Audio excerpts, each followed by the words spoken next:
What's up, YouTube family? Ian here with another vlog, and I'm just finishing up Subiefest. So I'm on my way home on the 15 right now, heading back towards San Diego, and just wanted to recap about Subiefest 2015, my thoughts, my experience, and my friends' experience as well. So overall, I have to say that I have mixed emotions about it, and at first, right after Subiefest, I was kind of questioning whether or not I'd want to go next year. So that's kind of hinting to how I felt about it this year. But, you know, I'll probably go next year if everything works out with scheduling and whatnot. But I personally had a fantastic time about 10% of the day. And I say that because I signed up to do autocross this year, because last year I told myself, hey Ian, you're going to do autocross next year. If you can make it happen, it'll make it happen. So I made it happen. But I have to say it was ran pretty poorly. We only got 2 practice sessions in. When I say sessions, I mean 2 practice laps, like 1 lap at a time. And it was about, I want to say at least 25-minute spread until the next practice lap, which was ridiculous.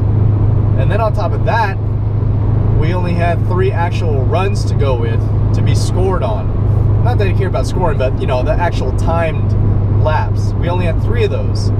And my group, or my friend and I, got stuck in the last group to run. So we didn't finish running our scored times until about 3 o'clock, which is absolutely ridiculous. I mean, by that time, people were already packing up and leaving. And today was freaking hot.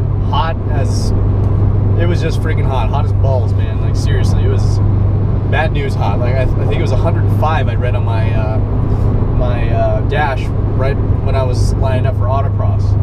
So it just felt really dragged out. I honestly, last year I didn't do autocross, but it looked like it ran a lot smoother than this year's, and I believe they had more cars.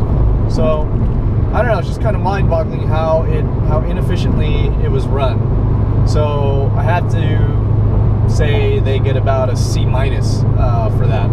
As far as the car show, I myself don't really care for car shows and the fancy cars that have all these aftermarket parts and never get put to use. Personally, I just don't care for that. But they had some cool show cars out there. A lot of Insta famous people, so you know, it's kind of cool to see them, and you know, whatever, it's to each their own. But for me, I don't get my jollies off like that. I actually prefer looking at the autocross cars or the track cars, because I feel like that's more, you know, up my alley. For me, it holds true that a race car can always be a show car, but a show car can't always be a race car. But there were some nice show cars out there, and Subaru USA had a nice lineup of their vehicles. 22B was out there. That's the car I care most about. And also the GRC car, Bucky Lassek's car, he was out there. I got to meet him, so that was really, really nice. Got to talk to him for a little bit after Subiefest was over. So I appreciated meeting him. Super cool, down to earth, man. Awesome guy. Been watching him since he was in X Games, riding that skateboard. So it was kind of cool to see one of those guys that you used to watch on TV in X Games growing up. I also got to meet Smurfin' WRX. If you're watching this, Mike, it was nice talking to you, man, and thank you for staying till the end. So as far as the car show goes, I mean, it was pretty good, so I would say an A. You know, it was, you know, everything you expect the car show to be. And I didn't do the ride-along this year with my buddy Scott on the actual track because, oh, sorry guys, I just had like 4 humongous rolls of sushi with my buddy Scott and his wife. And I see you, CHP. CHP thinks they're tricky. Where was I at? Oh, here we go. I didn't get to do the ride-alongs this year, which is okay. My buddy Scott said it was absolutely terrible the way they ran that as well. Super crowded. It just wasn't a good, I don't know, overall, I honestly, I have to say it wasn't a good experience, to be quite honest with you. As far as the event goes and the things that I did or didn't get to do, I don't know, it was just kind of meh. The highlights were definitely my 3 timed freaking laps I did at autocross. Meeting Bucky Lassick, meeting Smurf WRX, but most importantly, seeing my good friend Scott and Amber. That was a highlight. And also, I have to add in, I drove up to Fontana with some dudes from San Diego Subies, Justin, Craig, and Jared. So it was nice meeting them, getting to hang out with them for a little bit. Super nice guys. Yeah, they're gracious enough to, you know, caravan with me, and we just hung out in our tent all day, so it was nice.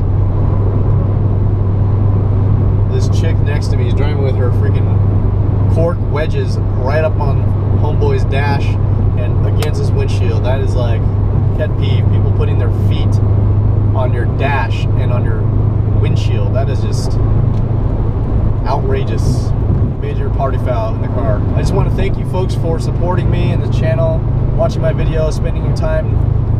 Doing these videos is not easy, and it takes a lot of time. I don't know if a lot of you understand that, but it does take a lot of time for me to do, especially my DIY install videos.